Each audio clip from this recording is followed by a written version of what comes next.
Okay, Dan, could you tell me how long you think a showreel should be? I think a show should be as short as possible now. I think people's attention spans, especially when someone's casting, there's so many showreels they're likely to get through, so you want to grab them as quickly and as sharply as you can. What should be on a showreel? Material review acting, of course, but I think your most recent stuff, where you're at your most natural, where you're doing your best acting. I think that seems like an obvious thing to say, but I think previously people would pack a showreel with as many things as they can, and often people have the habit of starting with their best material, which might be them on a TV show, which is a great credit, and then they often work backwards and it gets kind of worse and worse and older, whereas I think now you're better off sticking to what's current, sticking to where your acting is, that you're proud of it, where it's good, and cut the rest. Would you recommend putting as many characters as possible on your reel, or would you play to type? It's a very tricky one, which my answer's changed to that many times over the years. When I first started making showreels, like especially doing them from scratch, when I'd write the scenes, I used to be of the opinion that, look, we can show you do all these different things, we can have you, doing comedy, doing this, doing that, but I think, especially when you're thinking of a casting director, they want to see you doing what you do very well.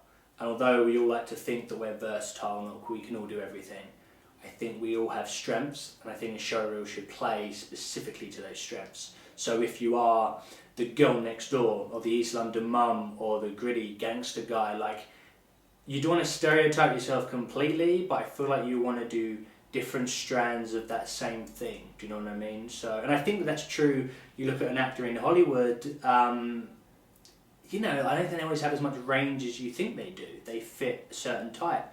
I mean, when Philip Seymour Hoffman died, everyone was talking about how versatile he was and how much range he had. But when I watch him, I kind of get the sense that, you've always got him and his kind of character type playing throughout all these different characters. And so it's never as wide a thing as you think it is. So I think it's best to focus on who you are. How do you feel about montages? They're unnecessary. I think a showreel needs to... You just want to see acting now, especially when there's so many showreels. And I get it, if I'm casting for something, people will send me reels, and so often people start with a montage. And you just skip through it because you just want to see good acting. If you start a showreel, with an actor in close up doing something really interesting, or doing not much, just listening or saying something in a really subtle way, that is so much more interesting than the latest, Cheryl Cole song with loads of walking in and out of bedrooms and living rooms. Do you know what I mean? Like, the montage for me, and for most people now, I think is dead. What would your advice be for an actor who's just starting out and doesn't have any material? Get out there and make short films. Get cast in student films or small independent films. There's a zillion of them out there.